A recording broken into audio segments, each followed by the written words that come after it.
When Star Fox arrived to the Super NES, it was a huge deal. The 3D polygon scene was heating up in the arcades, and it was only a matter of time before that tech came home. Thanks to the FX chip, this was made possible. Plus, you know what? I don't care what anyone out there says. This game is a lot of fun and it has a great soundtrack. So when Star Fox 64 arrived to the Nintendo 64, I completely fell in love with it. It's about time you showed up, Fox. You're the only hope for our world. Great gameplay with tons, and I mean tons of voice dialogue to give the Star Fox crew more personality and to give the player more insight into the team and its chemistry.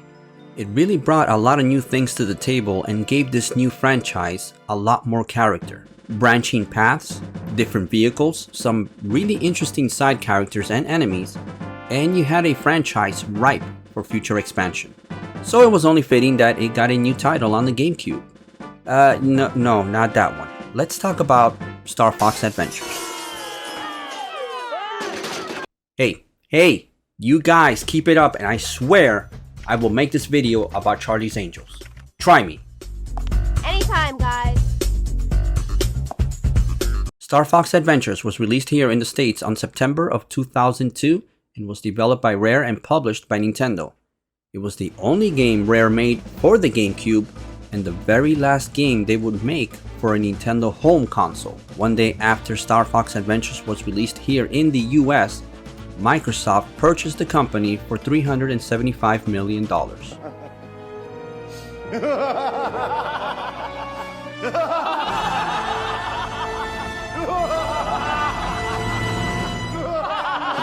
Since Microsoft was not part of the handheld market though, Rare did continue to make games for the Game Boy Advance and the DS. Originally, the game started off as a Nintendo 64 title that was supposed to combine Star Fox with Zelda. Problem is, Nintendo never bothered to tell this to Rare. You see, Rare was making a very unique game with an interesting storyline. Now, fear not people, there is no time multi-dimensional body swapping time traveling mayhem here like in my last video. Actually, there is a little bit of time travel that I'm going to mention. But only as a side note, trust me, only as a side. Timber, the tiger from Diddy Kong Racing, would have been the original protagonist of this new game that Rare was working on. It would have Timber as a time traveler who for some reason or another travels to prehistoric times and comes into contact with dinosaurs, cause sure, why not? Now, is it me or does Timber remind me of Khan from Jungle Story and Tailspin? At least with the new designs that they were coming up with for this new game. Anyone out there remember Tailspin?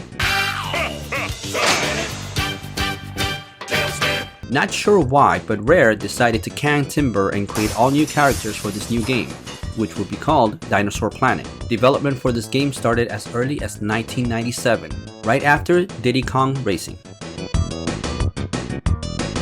As part of the redesign, Crystal and Saber were created. The plan was to have the storyline split into two, eventually merging into one main story as the game progressed. One of the mechanics in the game would allow you to swap between both characters using something called a swap stone. He looks familiar, I've seen him somewhere. To top it all off, the game would be stuffed into one of the largest N64 carts, clocking in at 64 megabytes and would have allowed Rare to end their impressive N64 run before moving on to the GameCube.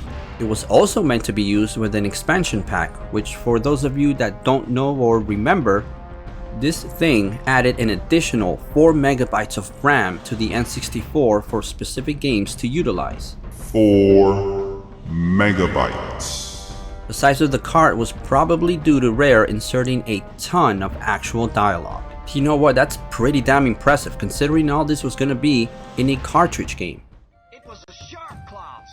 They came here after I was kidnapped. Son, I am not well.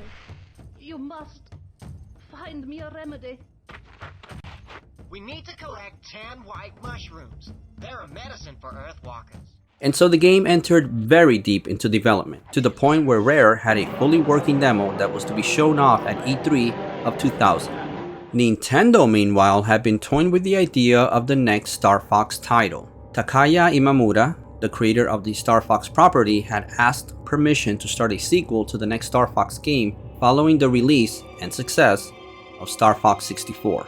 Miyamoto gave Imamura the go-ahead, but requested that the next title be an explorational type game and not an on-rail shooter that the series was known for.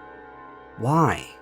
Imamura and Kazuaki Morita, a programmer, began to work on various ideas that could be used to create an adventure-style game within the Starfox universe. Problem here was that the duo could not get enough backing from Nintendo, since most teams had been assigned to work on the next Zelda game, as well as a new Mario title for the upcoming Gamecube console. And so a few years went by with no real progress for the game. When Miyamoto saw a working demo of DInosaur Planet being showcased by Rare, he immediately got the idea to merge the game's overall concept and integrate it with the adventure game that was planned for the next Starfox game. The character of Saber bore a resemblance to Star Fox McCloud, and Miyamoto had the idea of making him the protagonist of this game that Rare had created. But first, he had to convince Rare to abandon its game and merge the Starfox characters into that storyline. All of this took place as Rare and Nintendo were looking to renew their merger, or the company would have to find a new home. Pretty sure that this timing made Rare's decision to back down and let Nintendo do what they wanted to their game a lot easier. If Nintendo was happy, then they might hold on to the company for a few more years, right? Right. So the two sides came to an agreement, and the game's storyline had to be redone and the game had to be reworked since it would have to be released for the Gamecube, since by that time the N64 was way past its prime. And let's be honest here, the Nintendo 64, it was kind of a disaster for the company. So Saber would be removed entirely from the game since Fox would take his place, and Crystal, as well as some of the other side characters that were created by Rare, would remain in the game. However, Crystal would be pushed to the side and be used as a story plot point rather than a fully playable character throughout the game. The game starts you off as Crystal, which is kind of strange considering you are playing a game called, Starfox, and it sets into motion the events for the rest of the game. Good thing is that the in-voice dialogue was kept as part of the game, except that in DInosaur Planet, the characters at the beginning spoke English, but in Starfox Adventures, Crystal and the planet's dinosaurs speak some type of gibberish language, which I like to call Dino gibberish. I couldn't come up with anything else.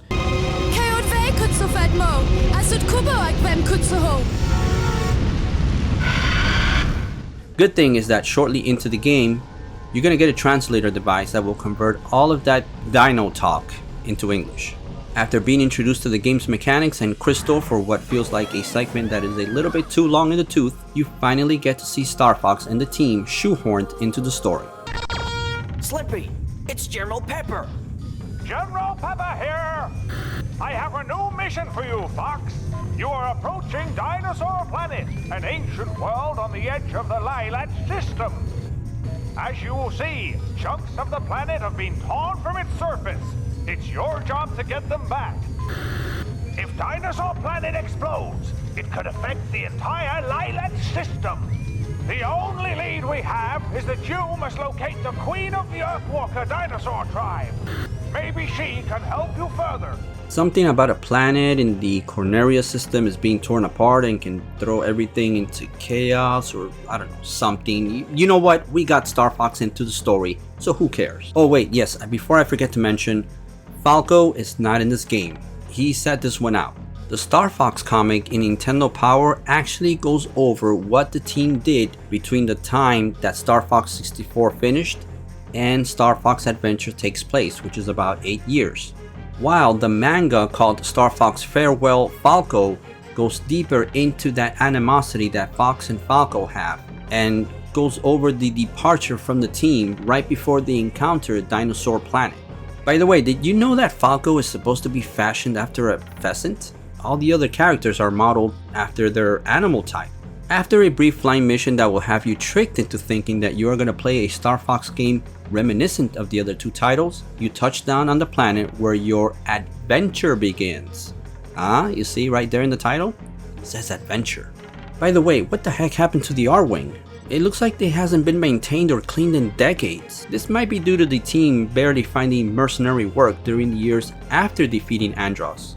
Read the comics. Starfox finds the staff that Crystal dropped at the beginning opening segment of the game, and that is your weapon for the remainder of the quest. Cause Peppy all of a sudden thinks that shooting doesn't solve things.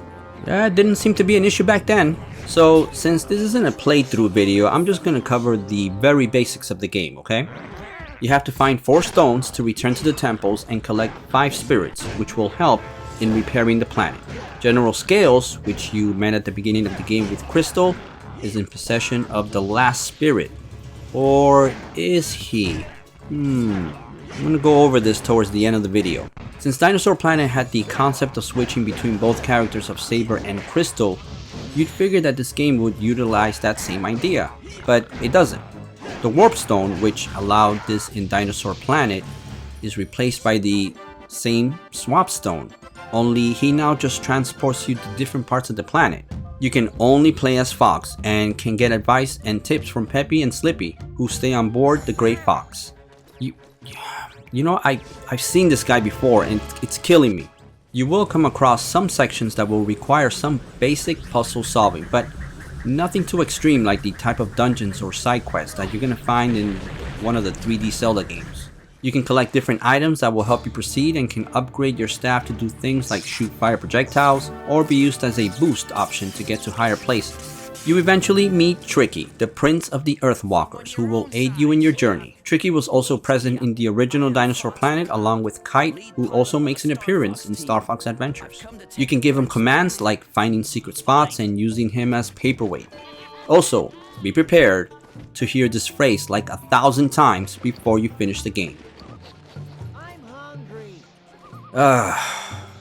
Yes, I know, trust me, I know. The attack and fighting mechanics here, it's basically Zelda. It's Zelda. You can automatically target an enemy and attack when there is an opening. Other than that, just mash on a button. Nothing too complicated. You can even dodge similar to Link's combat animations. Boy, this is just like Zelda. I have to be honest here, but combat here is so simple that it starts to feel monotonous right away, and you will try and avoid the soldiers when possible. I know I did. There will be different parts of the planet that you will need to travel to, and at first I thought the Warp Stone would teleport you anywhere on the planet, but as it turns out, you will need to pilot your R-Wing to fly to the new areas. These are the only sections of the game that will feel like the traditional Star Fox games. They are not very long though, so you know what, enjoy them while you can. There are some boss encounters here and there, with some of them being quite memorable, but since the planet consists of only a few sections, this is another part of the game that's gonna feel like it's short on, but the few bosses that are present give the game a little bit more weight to the overall quest.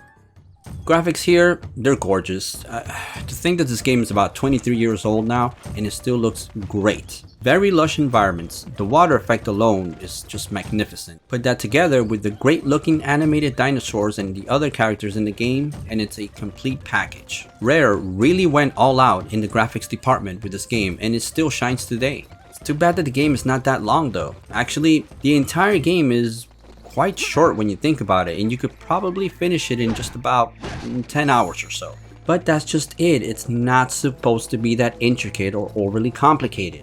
If that is what you crave, then you can go ahead and play a Zelda game or any other adventure or RPG game. Some out there might complain, well you know what, it's not an on-rail shooter so it's not a Star Fox game. But the fact is that the game that was going to follow Star Fox 64 was going to be a different style since Miyamoto had told Imamura that it should be an action-adventure game.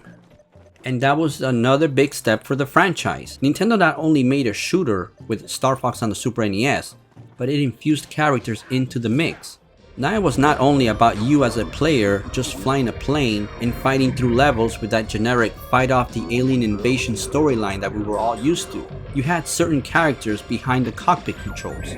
It was only time before we saw them outside of that comfort zone, and Starfox Adventures gave us that opportunity.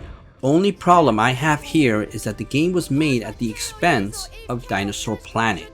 I feel DInosaur Planet was a good idea and would have made for a fascinating franchise. The best thing would have been to add Star Fox and the team as a sort of, a crossover appearance. That way, DInosaur Planet could have remained a unique title on its own, and the Starfox team would have helped bring in their existing franchise fans alongside people who would have gravitated towards DInosaur Planet on their own. They could have done something along the lines of, I don't know, Starfox and the crew assisting Crystal and Saber from above orbit, and maybe occasionally traveling to the planet's surface for some sort of short missions, or being used as NPCs providing support for the two other characters. The way it was just done, with Nintendo just slapping Fox into the game since they couldn't come up with a good design on their own, that to me just feels lazy. Even the ending, which I'm not gonna get into here to not spoil it for anybody, feels just like that. Lazy. Look it up on playthroughs here or read about it. Let me just say this. General Scales should be the last boss character, but turns out someone else steps in to fill that role. That's all I'm gonna say. Some out there even claim that maybe Nintendo did this on purpose since they were being proactive in preventing a possible good title and IP being transferred to the Xbox once Rare was bought out by Microsoft. By merging the characters with the Starfox team, they shut down the possibility of Crystal and the gang to appear outside a Nintendo console. Also, I assume that when the franchise merged with Starfox, Nintendo got the rights to them, preventing Rare from doing anything with them at all. That would seem correct, since we see Crystal appear on Starfox Assault as part of the actual team. Her backstory and that of DInosaur Planet, which would ultimately be called Saria, would now be part of the Starfox universe. The part that really sucks is that Starfox, it's kind of stuck in limbo. Nintendo can't seem to figure out what to do with the franchise. Starfox Assault was a nice deviation, but after that title, we would get Starfox Command, which I'll give it this, it was original. It had some original ideas for the franchise, but it wasn't very good, and after that it was followed by Starfox Zero, which was basically an HD remake of 64, which itself was a remake of the Super NES version, so it was a remake of a remake.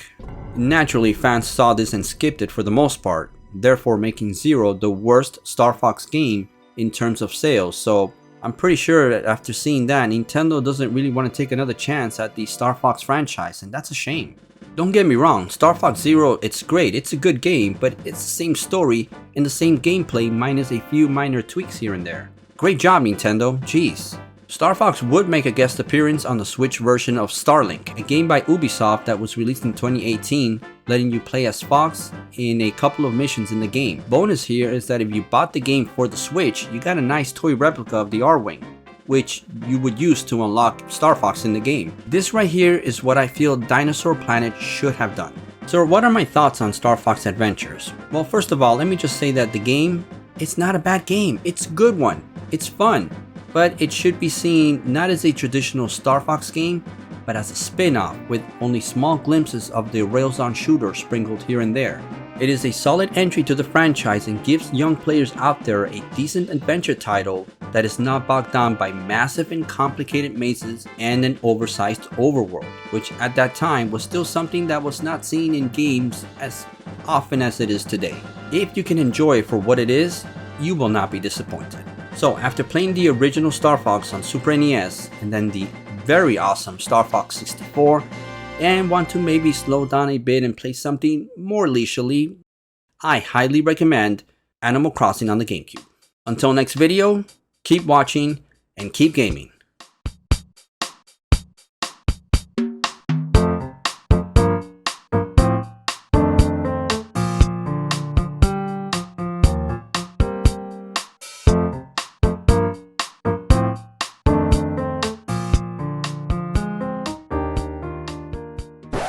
Oh, you know what? I remember now. I remember.